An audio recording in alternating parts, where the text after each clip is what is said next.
Et bonjour et bienvenue à vous sur cette nouvelle vidéo de formation Divi. Donc là pour le coup on va continuer à améliorer notre site, donc non plus vraiment sur le processus de commande et sur la partie e-commerce, mais vraiment sur la partie amélioration de site, ajout de fonctionnalités, et je continue justement à vous montrer un petit peu les tips et les astuces justement de Divi. Donc là au niveau de la fonctionnalité on va tout simplement rajouter une page d'accueil.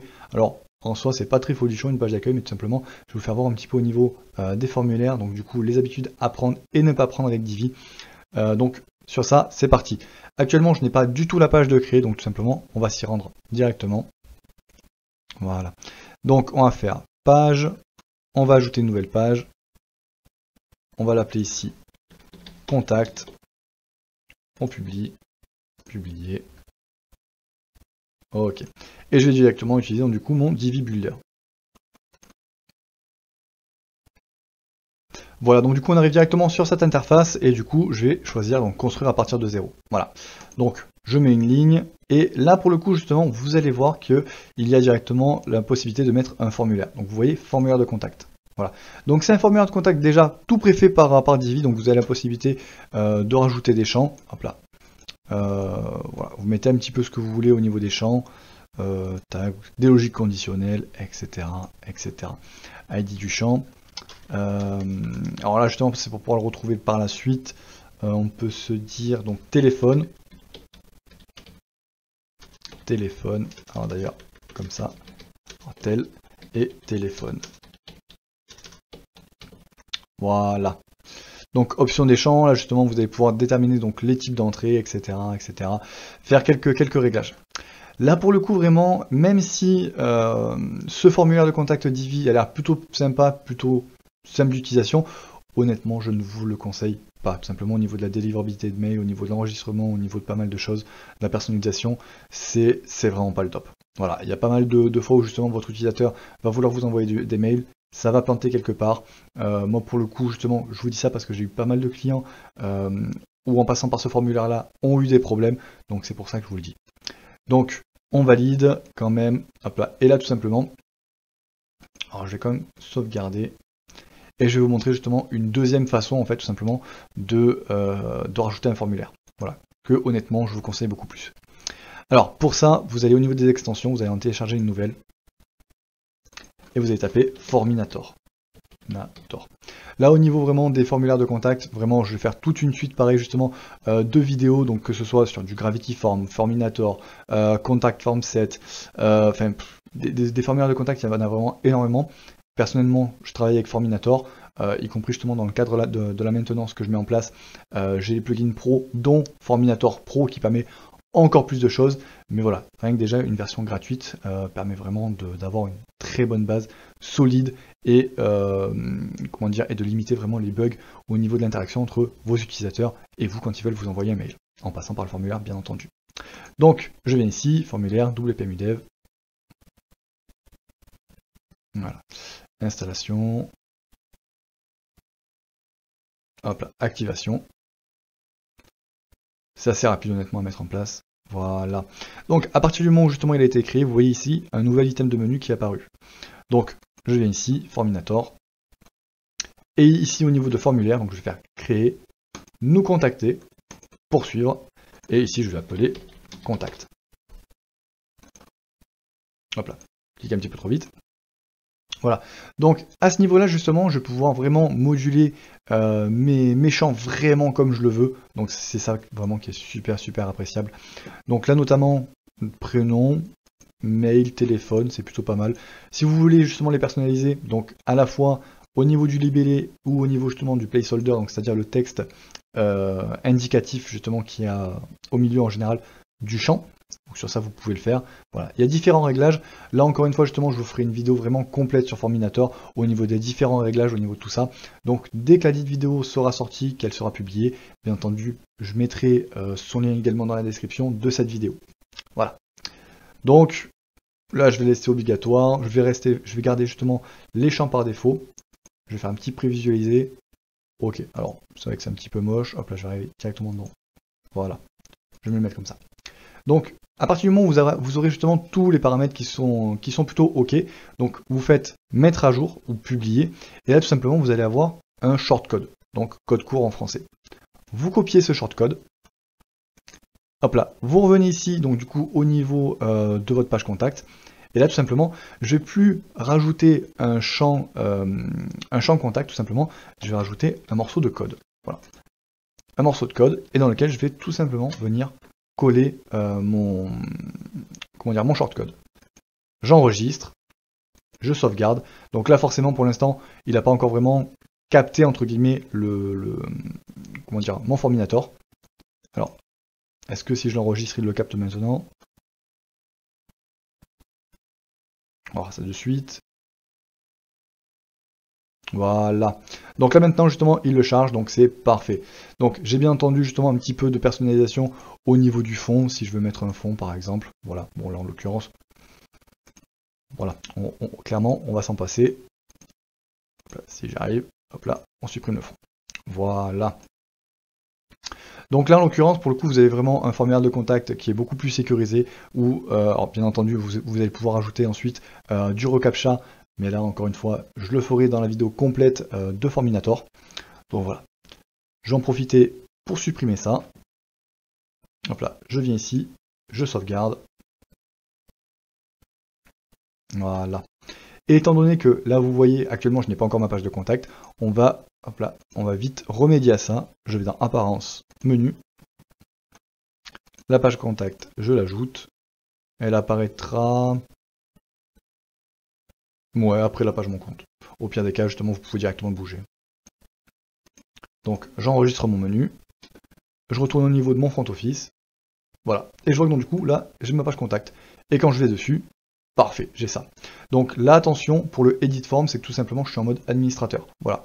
À partir du moment où je ne suis pas en mode administrateur, tous les utilisateurs, ça ne le verront tout simplement pas. Voilà.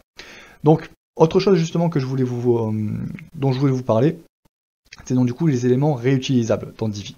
Donc, tout simplement, si je regarde un petit peu au niveau de ma boutique, donc qu'est-ce qu'on avait fait par rapport à ça? Voilà. Par exemple, ce bandeau-là, je vais pouvoir le réutiliser. Et justement, le réutiliser un petit peu quand je veux. Donc, pour ça, tout simplement, on va venir l'enregistrer en élément réutilisable et venir l'appeler dans différents templates. Donc, pour ça, on se rend directement au niveau de notre back-office.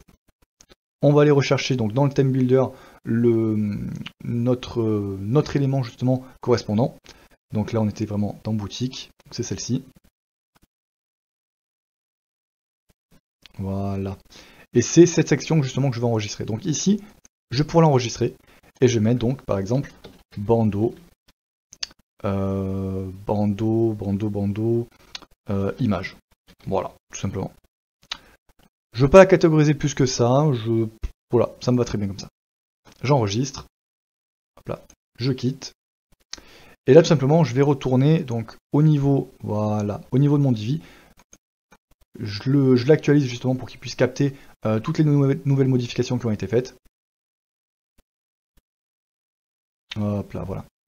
Et donc là cette fois-ci, je rajoute une section et ajouter de la bibliothèque. Voilà. Et là vous voyez que cette fois-ci justement j'ai mon bandeau image. Je clique dessus, je fais use this. Hop là, je l'ai et justement je vais pouvoir remonter et la placer là où je veux. Et là bien évidemment justement vous allez pouvoir, alors c'était, oui je crois que c'était avec ce fond là, non, si, voilà. Et donc là pour le coup justement je vais encore une fois justement pouvoir changer mes images. Donc voilà par exemple, plutôt que de ça, alors je peux mettre laquelle, voilà je vais mettre celle-là, ça n'a pas grand chose à voir, mais ou alors est-ce que j'en ai une autre que j'avais peut-être travaillé? Non, du tout. Hop là, ben ça va rester justement sur celle-là. Tac, boutique. Je sauvegarde. Je reviens ici, donc au niveau de ma boutique. Donc, vous voyez que ici, donc j'ai bel et bien mon bandeau boutique qui lui n'a pas été impacté par le changement que j'ai fait sur l'autre template. Mais par contre, quand je viens ici au niveau de la page contact, voilà, je vois que j'ai bel et bien eu le changement. Et effectivement, j'aurais peut-être pu voir le texte aussi. On va aller le changer. Hop là. Ça, je le retire. Et bien évidemment, on avait mis justement un fond. Donc là, le fond, je vais le supprimer voilà, pour qu'il soit un petit peu plus clair. Je sauvegarde. Ma page contact. Hop là, voilà. Et bien entendu, ce qu'on va faire, tac, espacement, on va mettre ici, on va mettre 100 pixels. Oh, ouais, 80 ça va être suffisant. Tac, je sauvegarde. Contact, on actualise. Voilà, donc j'ai mon bandeau qui est un petit peu plus visible. Là, bien évidemment, vous allez pouvoir donc rajouter un titre, rajouter pas mal de choses. Et d'ailleurs, je vais en profiter aussi justement pour vous montrer une autre petite astuce. Donc, ça, on va le mettre en 2 colonnes. Voilà. Et ici, tout simplement, je vais vous montrer au niveau du numéro de téléphone et au niveau de l'adresse mail. Donc, c'est une petite astuce qui est souvent utilisée et qui est vraiment sympathique puisque ça amène vraiment une fonctionnalité supplémentaire. Donc, texte. Hop là. Là, c'est par exemple, donc, du coup, au niveau du numéro de téléphone. Donc, on va mettre ça, ça et ça. Voilà. Je vais le grossir un petit peu. Je vais le mettre en taille 30. Voilà. Taille 30, centré, en noir, en un petit peu plus gras. Voilà, comme ça. Et en fait, là, tout simplement, au niveau du lien, ce que vous allez pouvoir faire, c'est vous dire, moi, ce que je veux, c'est qu'à partir du moment où je vois le numéro de téléphone, je veux que, et ça, c'est très utile au niveau du téléphone, si j'appuie dessus directement, ça me compose le numéro et que je sois directement prêt à appeler. Plutôt que de faire un copier, me rendre du coup au niveau de mon téléphone, de rentrer le numéro, des choses comme ça. Donc là, tout simplement, vous allez pouvoir faire tel, 2 points, et tout attaché, justement, vous mettez le numéro de téléphone. Donc 0, 0, 0, 0, 0. Ok. Donc ça, j'enregistre. Je vais dupliquer tout simplement parce que je vais vous montrer exactement la même chose avec le mail. Donc là, admettons, on va mettre contact @test.fr. Hop là, on copie ce mail là. Je viens au niveau des liens. Et là, au lieu de tel, je vais mettre mail to. M-A-I-L-T-O, 2 points. Je copie mon adresse. Voilà. J'enregistre, je sauvegarde. Hop là. Je reviens au niveau de ma page, donc du coup je l'actualise et je vois que les changements ont été faits. Et là, dans ces cas-là, dès que je vais cliquer du coup au niveau du numéro de téléphone, voilà, ça va me proposer justement, là je suis vraiment sur ordinateur, donc ça va me proposer justement de passer un appel. Et vous imaginez bien que sur le téléphone, directement, ça va capter que ça cherche à appeler. Donc vous allez pouvoir directement, enfin votre utilisateur va pouvoir directement avoir le numéro qui se compose et pouvoir vous appeler directement. Et idem donc du coup au niveau justement de l'adresse mail. Alors là je vous le fais pas tout simplement parce que ça va afficher toutes mes adresses mail. Mais voilà, vous cliquez là-dessus et directement ça va ouvrir l'application de mail de votre utilisateur et mettre donc du coup la dite adresse directement au niveau des comment dire, au niveau des destinataires. Voilà, donc du coup il aura plus qu'à remplir son objet, son mail et voilà. Donc entre guillemets c'est vraiment l'inciter justement dans cette action là. Donc vraiment que du plus, encore une fois, une ajout de fonctionnalité. Voilà. Donc ça justement c'est un élément que je ne vais pas montrer ici tout simplement parce que je voulais faire vraiment au plus simple. Mais voilà, vous avez compris justement l'idée. Voilà. C'est tout pour moi justement au niveau de cette vidéo. J'espère en tout cas qu'elle vous aura plu, que vous avez appris justement de nouvelles choses. Si ces petits tips vous ont été utiles et que vous avez appris une nouvelle chose, ben, écoutez, faites-moi le savoir en commentaire, ça me ferait vraiment super plaisir. Si vous avez des questions, pareil, je suis super actif là-dessus, donc surtout n'hésitez pas. Et puis voilà, encore une fois, un petit pouce bleu, abonnez-vous justement si vous voulez justement suivre les différentes vidéos. Et sur ce, moi je vous donne rendez-vous dans les prochaines tout simplement pour un petit peu plus d'amélioration au niveau du site et un petit peu plus de tips. Voilà, passez une excellente journée et je vous dis à la prochaine.